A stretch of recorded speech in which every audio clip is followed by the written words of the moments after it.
Salut les ombres, ici Art, bienvenue pour ce nouvel épisode de votre podcast Les ombres LGBTQ+. Aujourd'hui, on va parler d'un débat qui dérange, un débat qui divise parfois au sein même de la communauté concernée. LGBT ou LGBTQIA+, est-ce qu'on complique les choses inutilement ou est-ce qu'on essaie simplement de ne laisser personne de côté? Derrière ces lettres, il y a des identités, des vécus, des luttes. Alors pourquoi certaines personnes veulent retirer des lettres? Est-ce un problème de stratégie, de génération ou de reconnaissance? Aujourd'hui, on va débattre de tout ça avec Bueno et Yuri. Bienvenue à vous. C'est parti pour ce nouvel épisode. Hello les amis, hello Art, hello Yuri, comment vous allez? Moi ça va, écoutez, toujours content de vous retrouver. Salut Art, salut Bueno, j'espère que vous avez passé une bonne semaine. Moi ça va, hein, ça va, j'ai passé une très belle semaine et j'avais très hâte de vous retrouver en cette fin de semaine pour ce thème qui est très très très intéressant pour moi. Il y a quelques temps, j'ai entendu une phrase qui m'a un peu marqué. C'était on devrait revenir à LGBT, ça devient trop. Et en face, quelqu'un a répondu retirer une aide, c'est retirer une existence. Cette discussion n'est pas, enfin, m'est restée en tête parce qu'elle ne parle pas seulement de vocabulaire, elle parle de visibilité, d'appartenance et parfois même de fracture. Aujourd'hui, j'aimerais qu'on essaie un peu de comprendre pourquoi un acronyme peut créer autant de tensions. Est-ce que pour vous, retirer une lettre du mot LGBT, c'est retirer une existence? Ou plutôt, peut-on retirer une lettre sans retirer une existence? Moi je pense que effectivement c'est compliqué. C'est compliqué parce que il y a eu pas mal d'acronymes qui se sont rajoutés, mais c'est pour un bien. C'est pour un bien parce que c'est quand même derrière tous ces acronymes, il y a eu des combats, il y a eu des reconnaissances, de la visibilité pour une catégorie de personnes qui jusque-là ne se sentaient pas justement représentées dans les autres acronymes. Et je pense que c'est aussi l'évolution d'un combat qui permet aujourd'hui à pas mal de personnes de pouvoir affirmer leur singularité et aussi rendre visible leur identité. Donc pour moi, c'est quelque chose de bien. Après, pourquoi les gens aujourd'hui ne se sentent pas représentés dans notre acronyme, en fait, dans l'acronyme d'aujourd'hui. C'est quelque chose qu'on aura l'occasion aujourd'hui, en tout cas, c'est le thème de cet épisode, d'en parler et puis d'en débattre pour essayer de comprendre un petit peu, démêler tout ça, quoi. Moi je pense que c'est un sujet qui a beaucoup je dirais beaucoup de sous-thèmes à l'intérieur.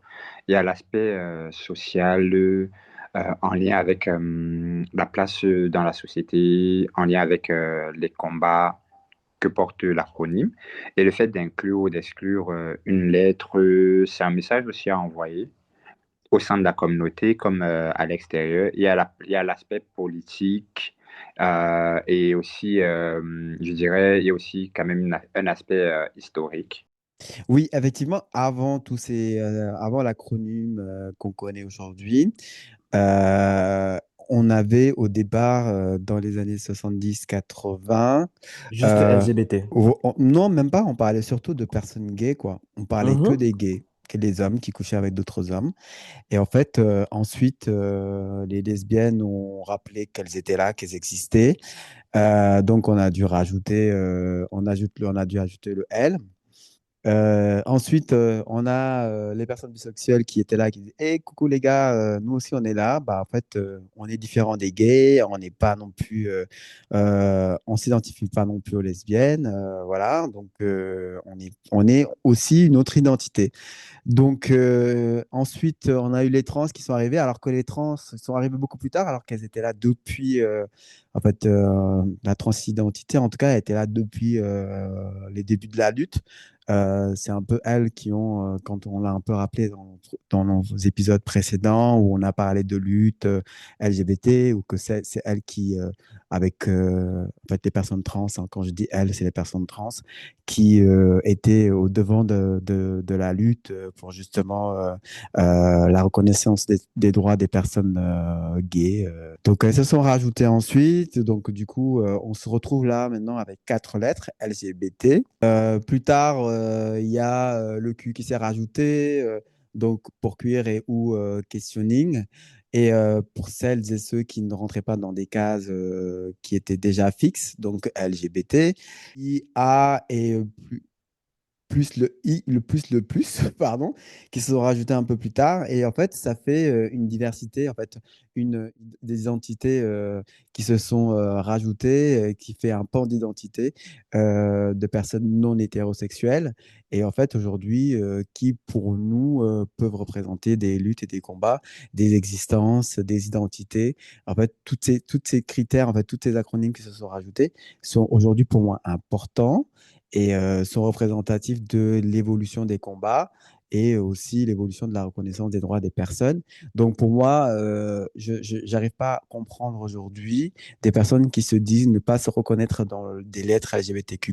C'est vrai que ça fait long à dire, mais quelle que soit notre identité, quelle que soit notre orientation, je pense que de se dire pas inclus dans cet acronyme, c'est un peu trahir la cause des personnes qui sont différentes, en fait, des personnes qui ne sont pas hétérosexuelles.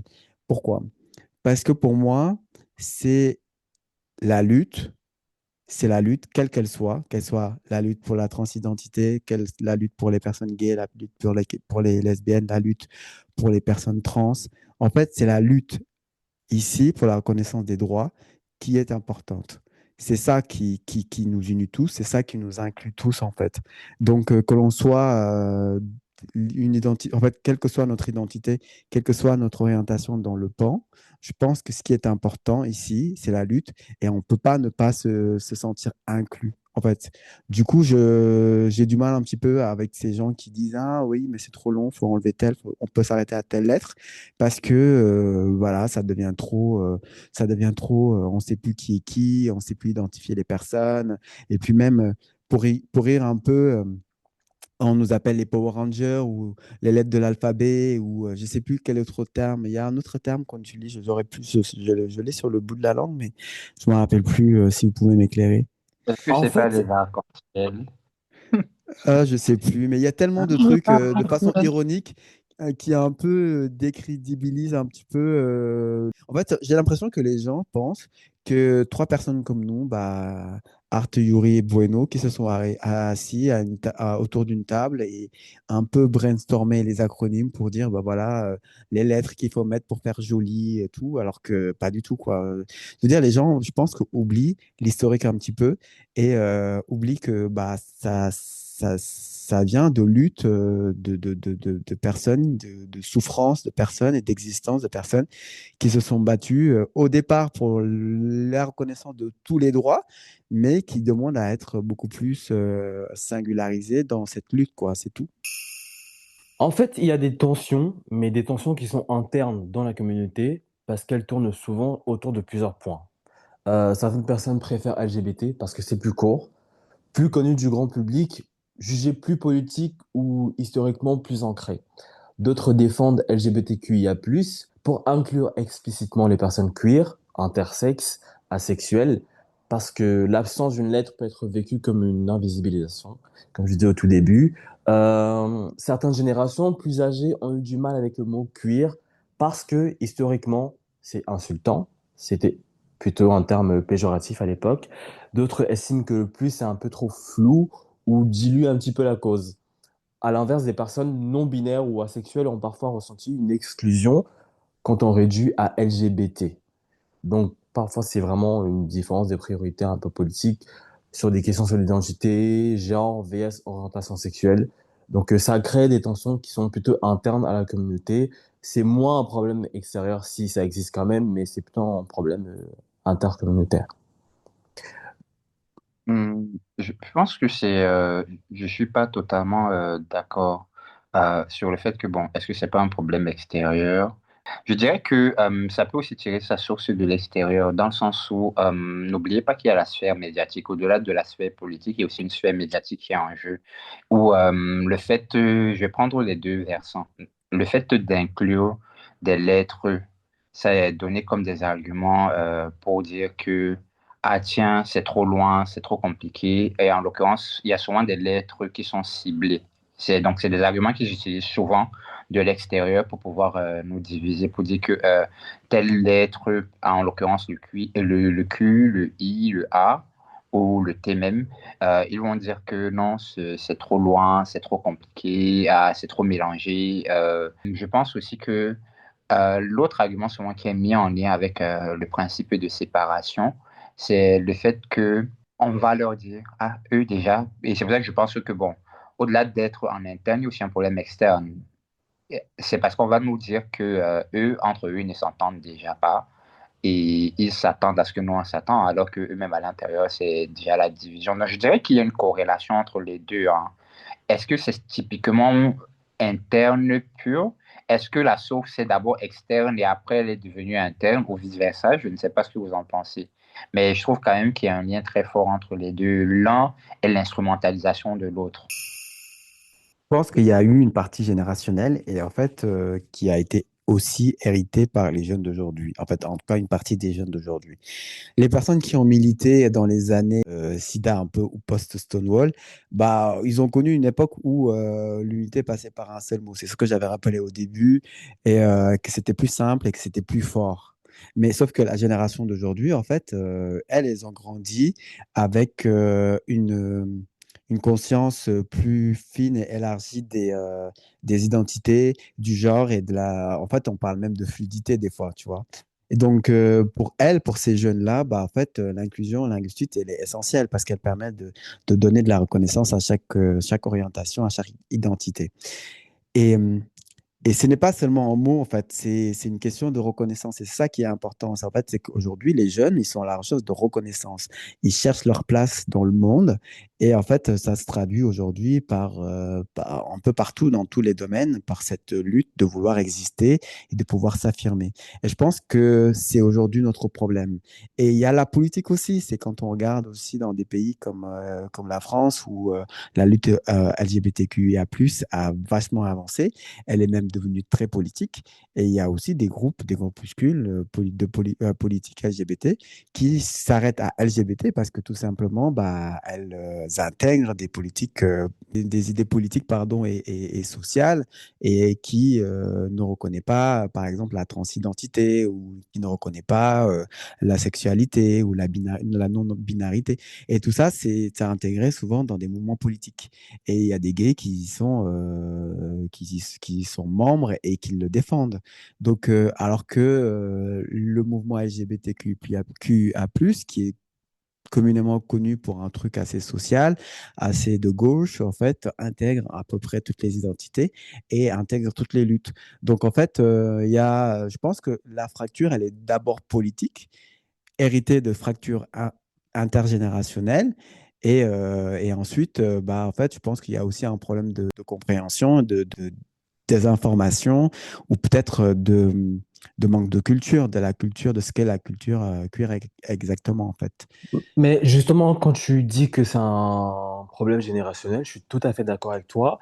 Et le fait que l'ancienne génération qui, eux, ont vécu leur homosexualité dans cette période un peu bah, dure, compliquée, où il fallait se cacher, il fallait ne pas en parler, il fallait vivre dans les souterrains, etc. La génération actuelle s'est réapproprié le mot queer parce qu'ils veulent inclure, ils sont plus en paix avec leur sexualité, c'est beaucoup plus ouvert. Ils se sont réappropriés ce mot qui était négatif. Pour les anciennes générations, ce mot avait une connotation péjorative et c'était une insulte à leur égard. Aujourd'hui, Mm. c'est plus le cas. Donc, il y a une grosse évolution. Donc, si eux, ils veulent se distancer de ce mot-là ou d'autres lettres qui se sont rajoutées en plus parce qu'ils ne l'ont pas connu, il y a cette histoire aussi derrière qui fait que bah, il y a un rejet parce que à leur époque, c'était péjoratif. Donc, il y a vraiment un peu cette distance entre une nouvelle génération queer, assumée et libre et l'ancienne génération qui, eux, ont connu bah, une époque un peu plus traumatisante par rapport à leur sexualité. Après, il y a aussi une légitimité qu'ils ont, en fait, cette génération-là. Excuse-moi, Yuri, après, je te laisse la parole. C'est que eux, ils se sont battus pour les générations d'aujourd'hui. Donc, ils se sentent un peu plus légitimes à pouvoir affirmer ce que c'est le combat, de rappeler un petit peu ce qu'a été le combat d'avant. Et en fait, les préoccupations, comme tu l'as dit, ne sont pas les mêmes. C'est que avant, bah, en fait, bah, la génération d'avant, bah, elle luttait déjà pour exister. Alors que cette génération, elle a la possibilité d'exister. Elle existe déjà. Sauf qu'aujourd'hui, bah, elle essaie d'élargir un peu son existence et d'élargir les reconnaissances, en fait. Du coup, oui, effectivement, les préoccupations ne sont pas les mêmes. C'est ça qui crée déjà le choc. de la génération qui se sent beaucoup plus légitime, la génération SIDA et la génération qui suit d'après. Je dis génération SIDA, c'est un peu péjoratif, mais c'est un peu, voilà, c'est un peu la génération du combat, la génération de la reconnaissance des droits, la génération post-Stonewall, c'est tout ça, quoi, quand je parle de génération SIDA.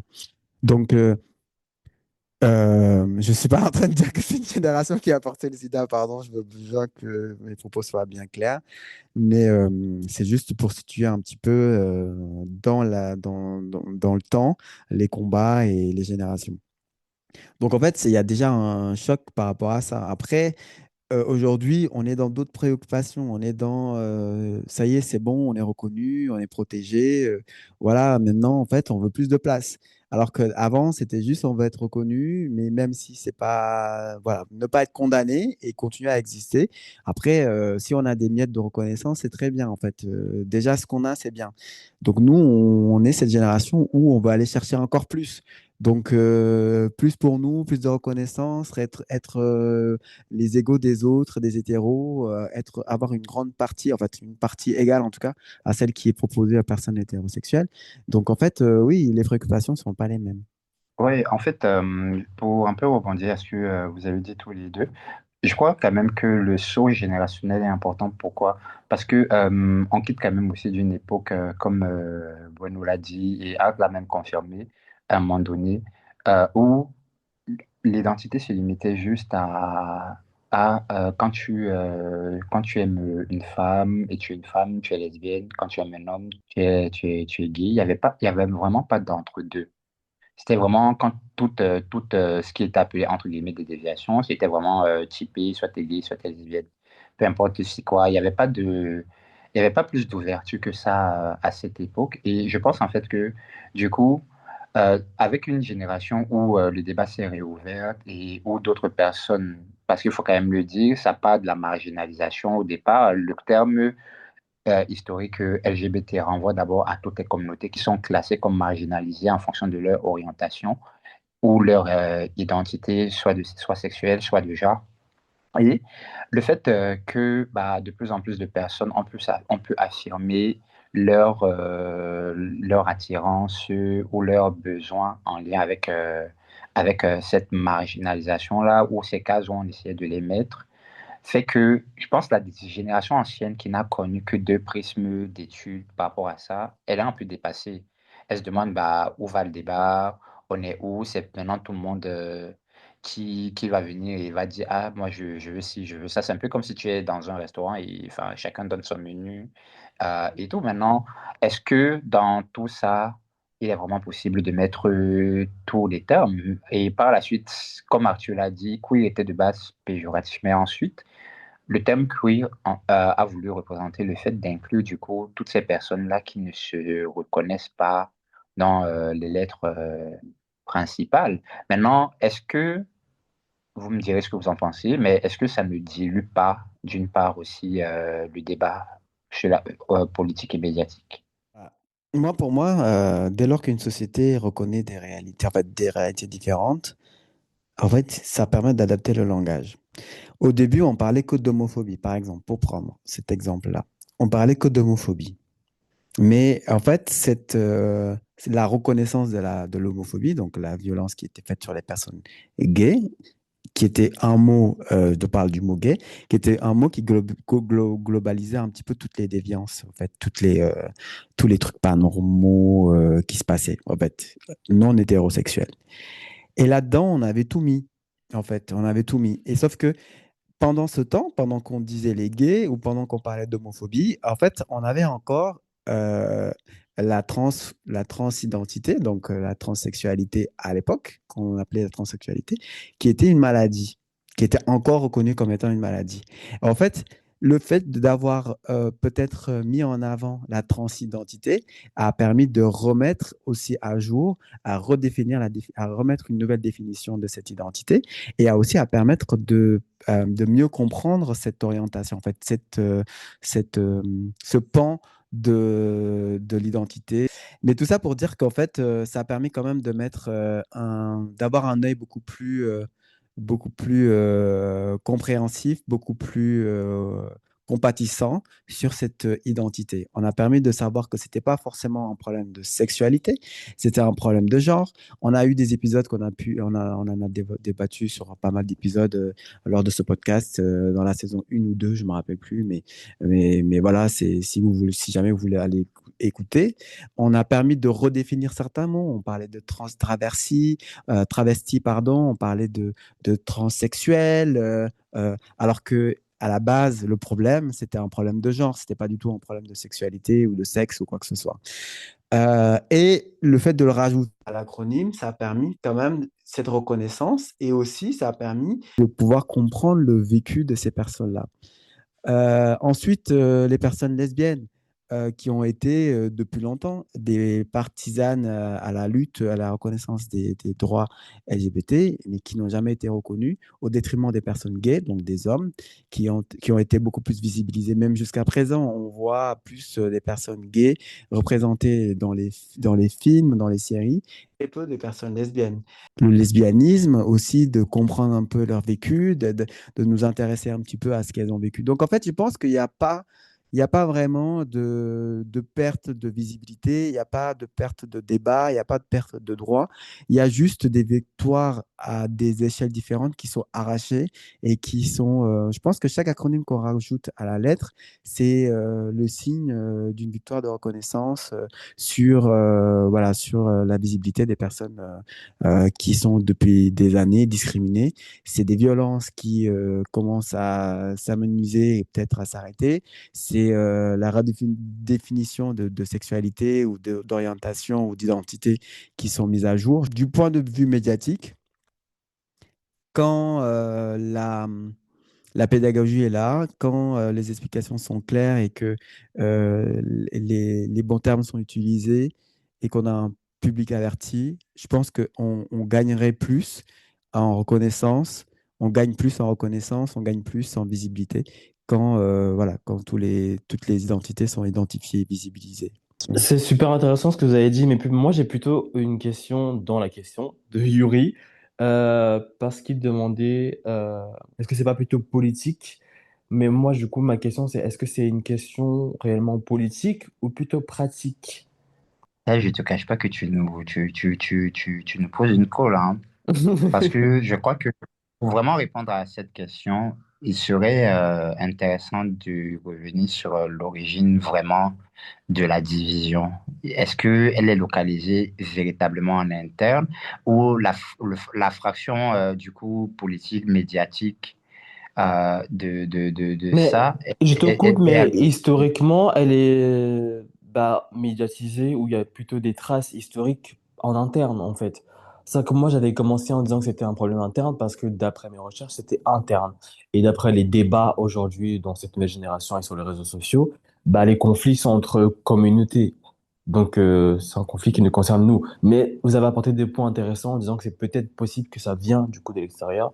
C'est peut-être le cas ou pas. Mais de ce que je vois actuellement, ça me semble venir de plutôt en interne. Ou est-ce qu'il n'y a pas une forme d'homophobie internalisée aussi? Aussi, Parce que je c'est pense que possible. quelque part, il y a une honte. euh, à chaque fois qu'on rajoute une lettre, ah, ça y est, un nouveau membre de Power Ranger qui est rajouté, encore une nouvelle identité, on ne comprend plus rien, les gens sont tarés, maintenant, ils se sentent plus chaises, ils se sentent armoire. Tu vois, il y a, et beaucoup de ces arguments sont Non, mais rejetés par ce les que tu viens personnes. de dire là, Bonne, comme exemple, on va être honnête, 2 secondes, ça, c'est le genre de reproche, on entendait ça beaucoup. Que ce soit toi, ou Yuri, ou moi, on entendait beaucoup ce genre d'insultes au sein de même de notre propre C'est ce que communauté. j'allais On dire. est, C'est ce que on est j'allais dire. totalement d'accord. C'est ce On que est j'allais dire. totalement Et je d'accord. pense que c'est ça. Il y a une homophobie internalisée quelque part qui pousse les personnes même LGBTQIA+. En fait, oui, quelque part, c'est plus pratique de dire LGBT, c'est sûr, parce que faut le reconnaître, c'est hyper long. Et dans un débat, ça peut un peu perturber. Moi, en tout cas, ça me perturbe parce que je ne sais jamais si je dis les choses correctement ou pas, parce que je veux aller très vite. Et voilà. Bon, je pense que la question de praticité, elle est là, OK. Mais ça ne voudrait pas dire on invisibilise volontairement les autres identités. Mais je pense qu'il y a aussi un problème de honte, aussi, d'homophobie internalisée et je pense, de paroles qui sont reprises par les personnes LGBT et qui se sentent pas, qui se disent pas se sentir inclus dans ce mouvement. Ou peut-être que la majorité des gens qui se plaignent sont même, même pas une majorité, c'est plutôt peut-être un groupe infime en fait. Peut-être que les conflits sont juste amplifiés sur les réseaux sociaux et que les débats internes existent dans tous les mouvements sociaux même. Et que peut-être que la majorité des personnes concernées veulent l'inclusion, tout simplement. Ouais, mais moi, je n'arrive pas à comprendre Moi, et je n'excuse pas les juste personnes un peu LGBT. juste pour un peu repréciser ce que je voulais dire par là, je n'y pas l'essence même des débats internes. C'est factuel. Comme tu l'as dit, que ce soit toi, que ce soit Bruno, que ce soit moi, on y est exposé tous les jours de la transphobie, surtout qui est majoritairement là. Et disons même qu'il y a même l'invisible. La transphobie est présente au sein de la communauté, elle est très fortement présente. Pour les autres, l'être tant pour les intersexuels et les asexuels, les pansexuels. Donc, tout ce qui est IA+, c'est même invisibilisé. Tu vois, les gens oublient même qu'ils sont là, ils existent. Donc, pour te dire que c'est là, c'est factuel, tu vois. Mais en fait, moi, ma question, vraiment, c'est, parce que j'ai dit qu'il y a quand même quelque chose de très intéressant, c'est un peu comme s'il y a une LGBTQIA-phobie intériorisée. Maintenant, d'où vient le poison? Est-ce que le poison se situe en interne véritablement ou il était d'abord déposé ailleurs et a infiltré la communauté? C'est pour ça qu'en fait, j'ai dit que est-ce que pour qu'on en arrive là, c'est d'abord parti d'un prisme externe pour pouvoir maintenant créer un peu ce sentiment de rejet et de honte vis-à-vis de certaines lettres au sein de la communauté, ou ça a toujours été là? C'est pour ça que je vous ai demandé ce que vous en pensez en fait. Je pense qu'il y a ce truc dans la société, c'est un truc peut-être sociologique, je ne saurais pas dire le nom, qui veut qu'un mouvement ou une communauté qui est stigmatisé dans une société en stigmatise une autre, je pense.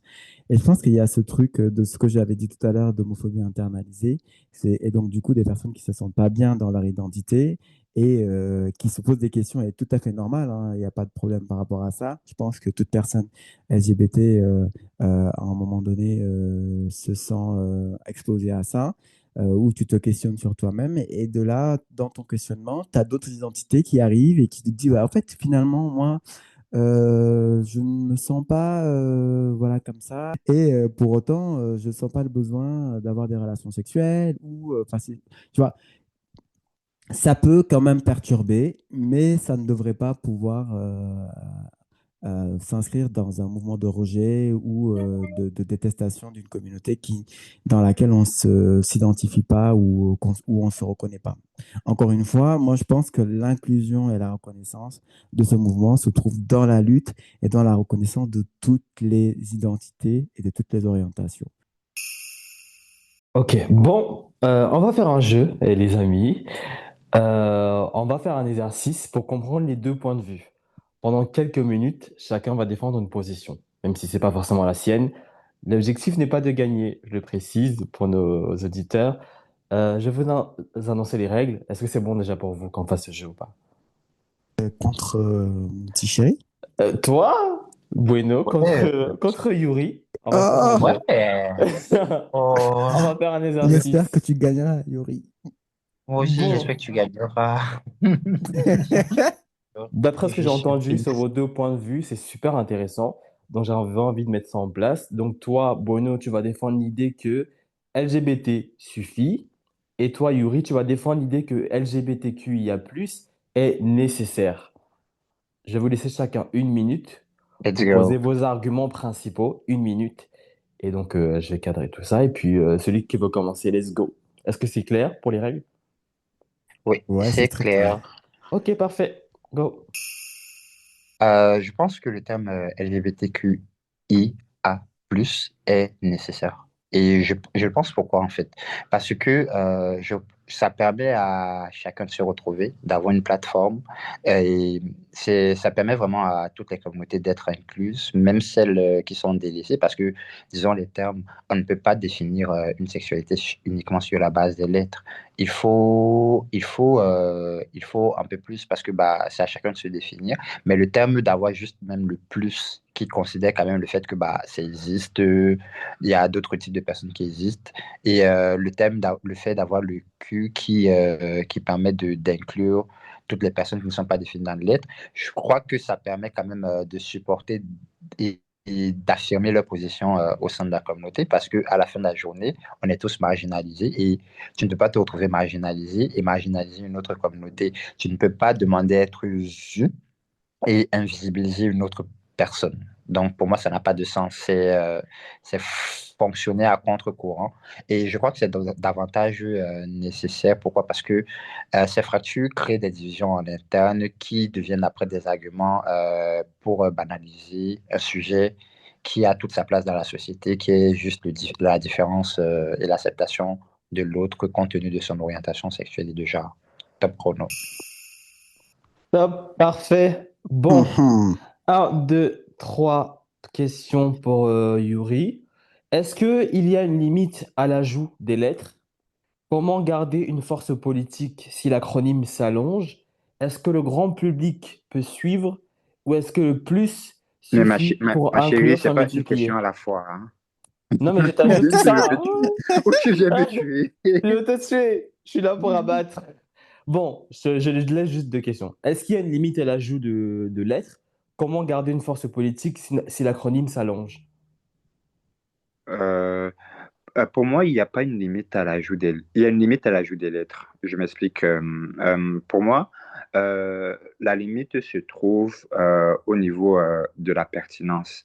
C'est-à-dire quoi? À partir du moment où on reste quand même dans une logique humaine, c'est-à-dire de rapports ou de personnes impliquées, qui sont rationnelles dans le sens où ils ont une raison, du moins et qui peuvent donner un consentement éclairé et voilà, parce que pour moi, un rapport sexuel, ça implique forcément deux personnes. Une attirance, ça implique forcément deux personnes. Donc, il faut avoir la validité ou le retour de l'autre.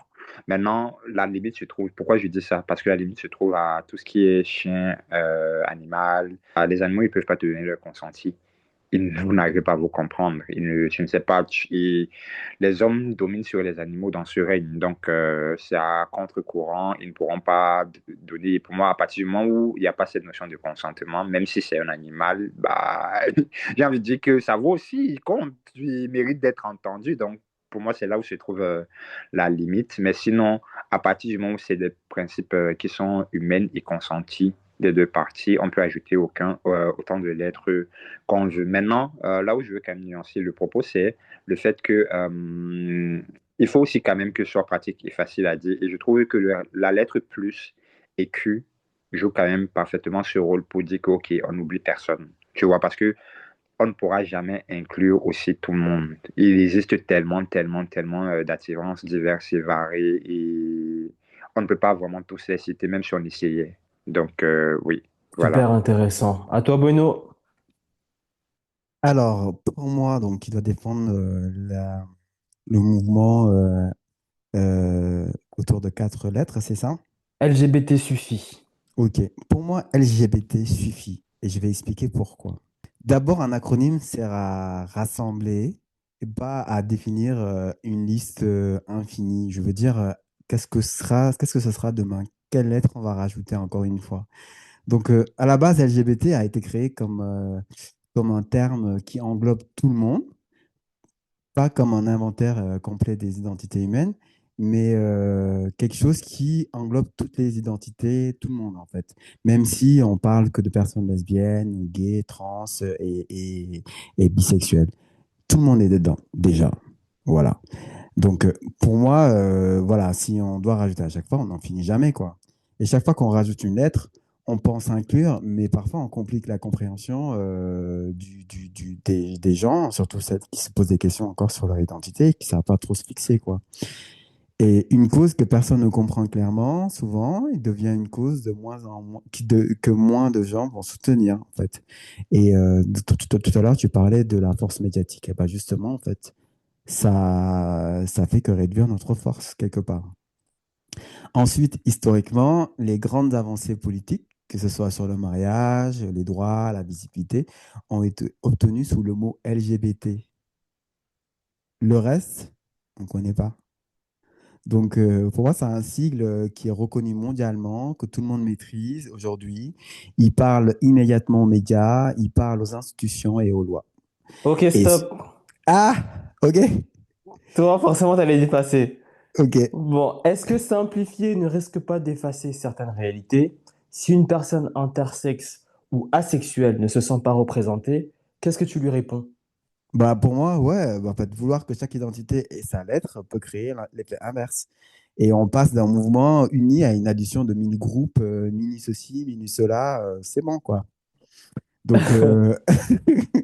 Ok, heureusement stop, heureusement que stop, c'est un stop, jeu. stop. Bon, maintenant, en 30 secondes, chacun, dites-moi réellement ce que vous pensez au fond de votre cœur par rapport à cette situation. Hmm, allez, top chrono, 30 secondes. Hum. Moi, je dirais que on a le droit d'être soi-même. On a le droit de ne pas vouloir se mettre, être mis dans une case en particulier. On a le droit de vouloir se définir par soi-même, de définir l'attirance, de savoir ce qui nous plaît.